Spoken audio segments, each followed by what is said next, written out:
సుమన్ టీవీలో మీ business promotions కోసం ఈ కింది నెంబర్ను సంప్రదించగలరు.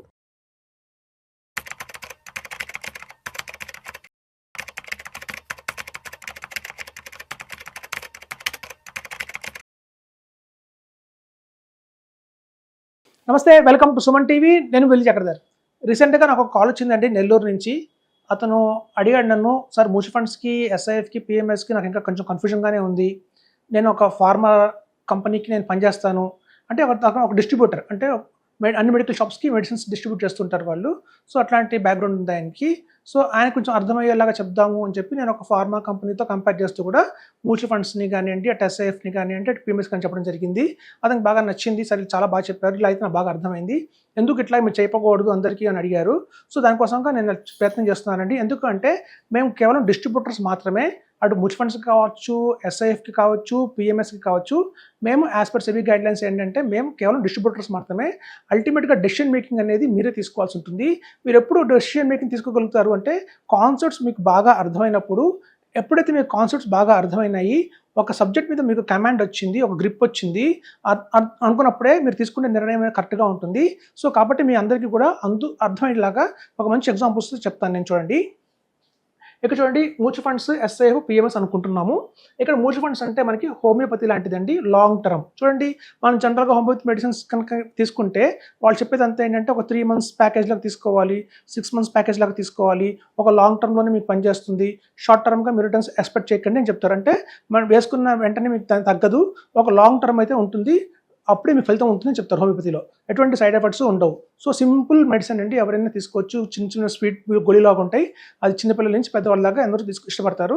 సో అట్లాంటి హోమియోపతిలో మనకి మంచిదే, హోమియోపతి మంచిదే, మనకి అలోపతి మంచిదే, ఆయుర్వేదం మంచిదే, అందులో ప్రాబ్లం లేదు. కానీ మనం ఎలా తీసుకుంటున్నామంటే, తీసుకునే లాంగ్ టర్మ్ కనుక తీసుకోవాలి అనుకుంటే మాత్రం మనం మ్యూచువల్ ఫండ్స్ తీసుకోవచ్చు, అది హోమియోపతిలో పనిచేస్తుంది.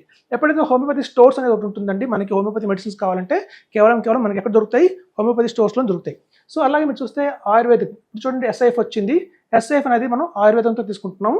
ఇది ఒక మీడియం టర్మ్. అంటే చూడండి, హోమియోపతి లాగా 3 months, 6 months, 1 year అక్కర్లేదు.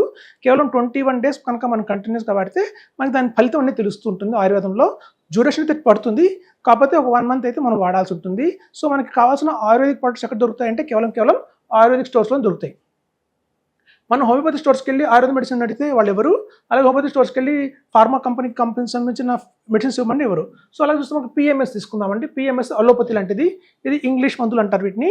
ఇది ఇన్స్టెంట్గా మనకైతే రిటర్న్స్ అయితే వస్తాయి. అంటే మనకి ఏంటంటే షార్ట్ టర్మ్లోనే, మరి మ్యూచువల్ ఫండ్స్ లాగా వీటిలాగా కొంచెం లాంగ్ టర్మ్ అవసరం లేదు. పెట్టామా 50 lakhs, ఒక 4-5 yearsకి మనకి ఒక మంచి డబుల్ అయ్యే అవకాశం అయితే ఇంట్లో ఉంటుంది. అట్ ద సేమ్ టైం మనందరూ తెలుసు, అలోపతి అనగానే కొంచెం సైడ్ ఎఫెక్ట్స్ ఉంటాయి. ఇటువంటి ఎస్ఐఎఫ్లో ఒక సైడ్ ఎఫెక్ట్ ఉంటుంది. సైడ్ ఎఫెక్ట్ ఆయుర్వేదం అంటే జనరల్గా వేడి చేస్తుంది అంటారు. అంటే మేము మెడిసిన్స్ తీసుకుంటే ఆయుర్వేదిక్ బాగా బాడీ హీట్ అవుతుందని చెప్తారు, ఒకటే చెప్తారు డ్రాబ్యాక్. సో అప్పుడు హీట్ అవుతుందంటే మనం 4 glasses వాటర్ తాగొచ్చు, బటర్ మిల్క్ తాగొచ్చు, కోకోనట్ వాటర్ తాగొచ్చు. సో అది కూడా మనకు కంట్రోల్ చేసుకోవచ్చు. అలాగే మనకి ఏంటంటే పిఎంఎస్లో మనకి సైడ్ ఎఫెక్ట్స్ ఎక్కువ ఉంటాయి అంటారు.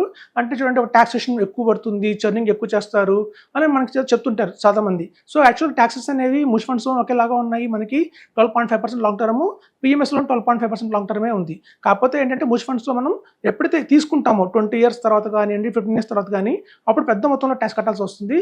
పిఎంఎస్ అయితే ఏంటంటే ఏ ఇయర్కి అయినా మనం ట్యాక్స్ కట్టుకుంటూ ఉంటాము. ఒకవేళ లాస్ వస్తే కనుక పిఎంఎస్లో నెక్స్ట్ ఇయర్ వచ్చే ప్రాఫిట్లోకి దాన్ని మనం క్లబ్ చేసుకోవచ్చు. సో తద్వారా మనకి నెక్స్ట్ ఇయర్ కట్టడం ట్యాక్స్ తగ్గిపోతుంది. సో మనకి పిఎంఎస్ అలోపతి వచ్చి మనకి షార్ట్ టర్మ్. సో ఎట్లయితే మనకి ఫార్మసీకి వెళ్ళి మనం కనుక హోమియోపతి మెడిసిన్స్ ఇస్తారా అంటే ఇవ్వరు. సో దానిదేనండి, కన్ఫ్యూజ్ అవ్వకండి. మనం వెళ్ళి చాలామంది మ్యూచువల్ ఫండ్స్ దగ్గరికి వెళ్ళి, అంటే హోమియోపతికి వెళ్ళి మనం కనుక ఫార్మా కంపెనీ మందులు కావాలంటే ఎలా ఎవరో వాళ్ళకి దాని మీద, ఆ సబ్జెక్ట్ మీద కమాండ్ ఎలా ఉండదో, అలాగే మ్యూచువల్ ఫండ్స్ వాళ్ళ దగ్గరికి పిఎంఎస్ మనం అడగకూడదండి. వాడికి పిఎంఎస్ మీద సబ్జెక్ట్ నాలెడ్జ్ ఉండదు, అలాగే ఎస్ఐఎఫ్ సబ్జెక్ట్ నాలెడ్జ్ కూడా ఉండదు. అయితే కేవలం ఇండియాలో అండి, చాలా మొత్తం ఆల్ ఓవర్ ఇండియాలో కేవలం కొన్ని మాత్రమే ఉంటాయి. ఎట్లా అంటే ఒక బిల్డింగ్ లాగా. ఇక్కడ చూడండి, 1 stop సొల్యూషన్స్. అంటే ఇక్కడ మీకు చూస్తే ఒకటే చోట అన్ని అవైలబిలిటీలో ఉన్నాయి. చూడండి, ఇక్కడ చూస్తే మీకు హోమియో స్టోర్స్ వేరుగా ఉంది, ఆయుర్వేద స్టోర్స్ వేరుగా ఉంది, ఫార్మా వేరుగా ఉంది. ఇక్కడ చూస్తే మీకు ఒకటే బిల్డింగ్లో గ్రౌండ్ ఫ్లోర్ వచ్చి కార్పొరేట్ బాండ్స్, ఫస్ట్ ఫ్లోర్లో హోమియోపతి, సెకండ్ ఫ్లోర్లో ఆయుర్వేదము, థర్డ్ ఫ్లోర్లో అలోపతి. ఒకే బిల్డింగ్లో మనకి అన్నీ దొరుకుతున్నప్పుడు ఏమవుతుందంటే, మనకి ఏది కావాలి, మన రిక్వైర్మెంట్ ఏంటి, మన షార్ట్ టర్మ్ గోలా, లాంగ్ టర్మ్ గోలా, అయితే మనకి ఎంత అమౌంట్ ఉంది మన దగ్గర, మన రిస్క్ కెపాసిటీ ఏంటి అనేది చూస్ చేసుకున్న తర్వాత అప్పుడు నిర్ణయిస్తాము మీకు ఏది కావాలి అని చెప్పి.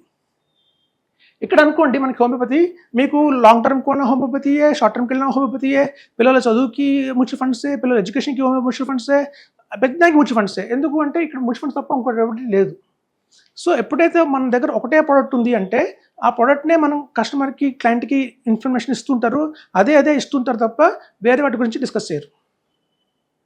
సో ఎట్లయితే మ్యూచువల్ ఫండ్స్కి, ఎస్ఐఎఫ్కి, పిఎంఎస్కి నండి సపరేట్గా మనకి సర్టిఫికేషన్స్ ఉంటాయి. ఎలాగైతే వీటి కోసం సపరేట్గా తీసుకోవాల్సి ఉంటుందో లైసెన్స్ కానివ్వండి దానికి సంబంధించింది, అలాగే వీటికి కూడా సపరేట్గా ఉంటుంది. సో ఎక్కడైతే అక్రాస్ ఇండియాలో చాలా రేర్గా ఉంటారండి, కొంతమంది మాత్రమే ఈ 3 సర్టిఫికేషన్స్ కలిగి ఉంటారు. వాళ్ళు మాత్రమే మీకు కరెక్ట్ గైడెన్స్ ఇస్తారు, అన్నిటి గురించి వివరంగా చెప్తారు. అల్టిమేట్గా డెసిషన్ మేకింగ్ మళ్ళీ మీదే ఉంటుంది. వీఆర్ ఓన్లీ ప్రొవైడర్స్ అన్నమాట. ఇప్పుడు చాలామంది అడిగే క్వశ్చన్ ఏంటంటే, సార్ నా దగ్గరకు వస్తారు చాలామంది, సార్ ఎందుకు మీరు సిఎఫ్పి చేయలేదు, సర్టిఫికేట్ ఫైనాన్షియల్ ప్లానర్ అంటారు. చూడండి, మన సెబీ ఏదైతే ఉందో, security board of India SEBI ఉందో, security exchange board of India, వాళ్ళు దాన్ని గుర్తించలేదు. అంటే కనుక సపోజ్ వాళ్ళు ఏమంటున్నారంటే, మీ దగ్గర సిఎఫ్పి ఉన్నా సరే, సర్టిఫికేట్ ఫైనాన్షియల్ ప్లానర్ ఉన్నా సరే, మీరు కేవలం మ్యూచువల్ ఫండ్స్ చేయాలన్నా, ఎస్ఐఎఫ్ చేయాలన్నా, పిఎంఎస్ చేయాలన్నా మళ్ళీ ఎగ్జామ్స్ రాయాలి, మళ్ళీ విడివిడిగా సర్టిఫికేషన్ పొందాలి. కానీ ఒకవేళ కనుక సిఎఫ్పి సర్టిఫికేట్ ఉంటే మీరు ఇవన్నీ కూడా చేయొచ్చు అని అక్కడ కండిషన్ పెట్టలేదండి. సో ఏదైతే మనకి దగ్గర సర్టిఫికేట్ వల్ల ఒక ఉపయోగం లేదో మన ఇన్వెస్టర్కి కానీ మనకు కానీ, దానివల్ల అది చేయడం వల్ల పెద్ద లాభం అయితే ఉండదని చెప్తున్నాను. నేను ఆల్రెడీ 2-3 మోడ్యూల్స్ కంప్లీట్ చేశాను. ఏఎఫ్పి సర్టిఫికేట్ వచ్చింది, అసోసియేట్ ఫైనాన్షియల్ ప్లానర్ అని చెప్పి. అది కూడా కేవలం 1 ఇయర్కే వ్యాలిడిటీ ఉంటుంది. ఒక 1 ఇయర్తో ఎవ్రీ ఇయర్ మనం రెన్యూల్ చేసుకోకపోతే మళ్ళీ ఆ సిఎఫ్పి అనేది టైటిల్ కూడా వాడుకోవడానికి లేదు. ఒకవేళ సిఎఫ్పి ఇయర్ నేను సిఎఫ్పి అయ్యాను, నా దగ్గర వచ్చేసిన సర్టిఫికేట్ అనుకున్న మాత్రం సరిపోదు, నెక్స్ట్ దాన్ని మళ్ళీ రెన్యూల్ చేయాలి. లేదా ఎమ్మెల్యే, ఎక్స్ఎమ్మెల్యే లాగా సిఎఫ్పి, ఎక్స్-సిఎఫ్పి అని చెప్పుకోవాల్సి వస్తుంది. సో అందుకనే అండి అది వేస్ట్. ఎందుకంటే ఆ సర్టిఫికేట్ని మన సెబీ గుర్తించట్లేదు. ఒకవేళ గుర్తించి మీరు సిఎఫ్పి కనుక మీకు సర్టిఫికేషన్ ఉంటే మీరు ఏమైనా చేయొచ్చు అన్నప్పుడు ఆ సర్టిఫికేట్ వ్యాలిడిటీ ఉంటుంది తప్ప, అది ఉన్నా సరే ఇవన్నీ కూడా చెయ్యాలి అన్నప్పుడు మన పెద్ద దానివల్ల యూజ్ ఏం లేదండి. అలాగే చాలామంది క్వశ్చన్స్ అడుగుతారు నన్ను, సార్ మీరు కన్సల్టేషన్ ఫీజు తీసుకోవట్లేదు అంటారు. చూడండి, మన దగ్గర చాలామంది క్లయింట్స్ దూరం నుంచి వస్తారు, కొంతమంది బెంగళూరు నుంచి వస్తారు, చెన్నై నుంచి మార్నింగ్ ఫ్లైట్లో వచ్చి మనల్ని కలిసి సర్వీస్ తీసుకొని మళ్ళీ చెన్నై ఈవినింగ్ ఫ్లైట్కి వెళ్ళిపోతారు. అలాగే గుడివాడ కానివ్వండి, కర్నూలు, చిత్తూరు, అనంతపూరు, మనకి కాకినాడ, రాజమండ్రి, తణుకు, అలా చాలా దూరం నుంచి క్లయింట్స్ వస్తారు మా దగ్గరికి. కొంతమంది చిత్తూరు నుంచి వచ్చిన వాళ్ళు రూమ్స్ తీసుకుంటారు కూకట్పల్లిలో.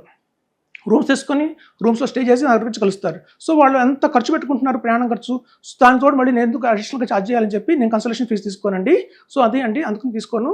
సో మీకు చూస్తే ఇంకొకటి ఏంటంటే, లాస్ట్ వచ్చిన ఫైనల్ వచ్చేసి, ఎప్పుడైతే అన్ని చోట్ల మీకు ఉన్నాయో మీకు ఏది కరెక్ట్గా సూట్ అవుతుంది అనే దాన్ని బట్టి మనం తీసుకోవచ్చు. దాన్ని మన దగ్గర ఉన్నది ఒకటే కాబట్టి ఒకటే ప్రోడక్ట్ మీకు తిప్పి అన్ని ఫైనాన్షియల్ గోల్స్కి ఒకటే పెట్టకూడదండి. అది చెప్తున్నాను, అర్థం చేసుకోండి. సో మీకు ఇది ఒక మంచి ఎగ్జాంపుల్ ఇచ్చాను. దీని ద్వారా మీకు ఒక క్లారిటీ వచ్చింది. మీరు కనుక మ్యూచువల్ ఫండ్స్ చేస్తున్నారు అంటే మీరు ఒక హోమియోపతి మెడిసిన్ వాడుతున్నట్టు. వాటి కోసం వెళ్తున్నారు స్టోర్స్కి, హోమియోపతి స్టోర్స్కి మాత్రమే వెళ్తున్నారు మీరు. అక్కడ మీకు 2 అవైలబిలిటీలో ఉంటామని చెప్తున్నాను. Thank you.